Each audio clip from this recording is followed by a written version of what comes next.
Maruti Suzuki India நிறுவனம் தமிழ்நாடு அரசுடன் இணைந்து தற்போது 7 தானியங்கி ஓட்டுநர் சோதனை பாதைகளை அமைக்க உள்ளது. விரைவில் 10 மாவட்டங்களுக்கு விரிவுபடுத்த திட்டமிடப்பட்டுள்ளது. இந்திய சாலைகளில் சட்டப்பூர்வமாக வாகனம் ஓட்ட விரும்பும் தனிநபர் ஓட்டுநர் உரிமம் பெறுவது மிகவும் முக்கியமாகும். ஓட்டுநர் உரிமம் என்பது போக்குவரத்து துறையால் வழங்கப்படும் ஒரு அத்தியாவசிய ஆவணமாகும். இந்த ஆவணம் இருந்தால்தான் ஒரு நபர் வாகனத்தை சாலைகளில் ஓட்ட முடியும். ஓட்டுநர் உரிமம் இல்லாமல் சாலையில் வாகனம் ஓட்டும் போது விபத்து ஏற்பட்டாலோ அல்லது டிராஃபிக் போலீசிடம் மாட்டிக்கொண்டாலோ அபராதம் விதிக்கப்படும். அந்த வகையில் இந்தியாவில் குறிப்பாக தமிழ்நாட்டில் 18 வயது நிரம்பியவர்கள் RTO அலுவலகம் அல்லது பரிவஹான் இணையதளம் மூலம் ஓட்டுநர் உரிமம் பெறலாம். முன்பெல்லாம் ஓட்டுநர் உரிமம் பெற அந்தந்த நகரங்களில் உள்ள RTO அலுவலகங்களில் நாம் முதலில் பதிவு செய்ய வேண்டும். பிறகு 1 மாதம் கழித்து உங்களுக்கு ஓட்டுநர் உரிமம் பெறுவதற்கான தேர்வு நடத்தப்படும். ஆனால் தற்போது இந்த புதிய டெக்னாலஜி வசதிகளுடன் நாம் ஆன்லைன் மூலம் ஓட்டுநர் உரிமம் பெற விண்ணப்பிக்க முடியும். இந்நிலையில் தமிழ்நாட்டில் டிரைவிங் லைசன்ஸ் தேர்வுக்கு கணினிமயமாக்கப்பட்ட தானியங்கி ஓட்டுநர் தேர்வுதளங்கள் பயன்பாட்டுக்கு வந்துள்ளது.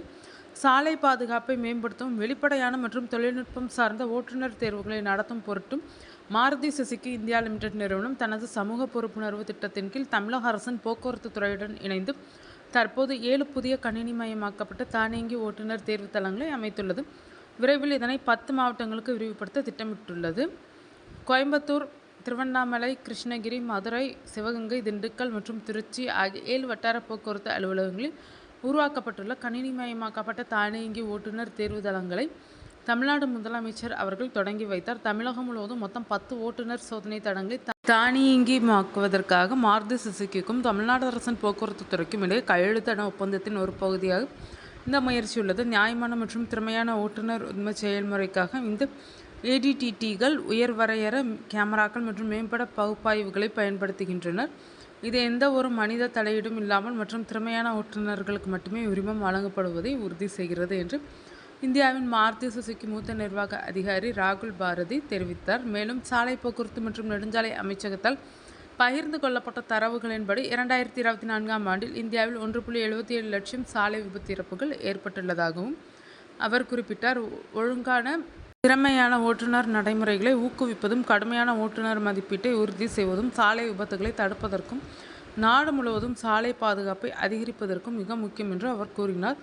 கணினிமயமாக்கப்பட்ட தானியங்கி ஓட்டுநர் தேர்வு தளங்கள் உயர் வரையறை கேமராக்கள், RFID சென்சார்கள், நிகழ்நேர பகுப்பாய்வு மற்றும் தொழில்நுட்பம் சார்ந்த தரப்படுத்தப்பட்ட மற்றும் புறநிலை ஓட்டுநர் உரிம சோதனை செயல்முறையை செயல்படுத்த ஒருங்கிணைந்த IT அமைப்பு ஆகியவற்றை கொண்டுள்ளனர். தற்போது கோயம்புத்தூர், திருவண்ணாமலை, கிருஷ்ணகிரி, மதுரை, சிவகங்கை, திண்டுக்கல், திருச்சிராப்பள்ளி ஆகிய மாவட்டங்களில் ADTT நடைமுறைக்கு வந்துள்ள நிலையில் விரைவில் திருநெல்வேலி, தூத்துக்குடி மற்றும் மார்த்தாண்டம் ஆகிய இடங்களில் உள்ள ADTTக்கள் இருசக்கர வாகனம் மற்றும் இலகு ரக மோட்டார் வாகன ஓட்டுநர் உரிம விண்ணப்பதாரர்களுக்கு சேவை செய்யும். ADTT மூலம் இனி மனித தலையீடுகள் இன்றி டிரைவிங் லைசன்ஸ் தேர்ச்சி பெற முடியும் என்பதுடன் சாலை பாதுகாப்பை உறுதி செய்வதிலும் ஓட்டுநர் உரிமம் வழங்குவதில் வெளிப்படைத்தன்மையை கொண்டு வருவதிலும் இது ஒரு முக்கிய மைல்கல்லாக பார்க்கப்படுகிறது.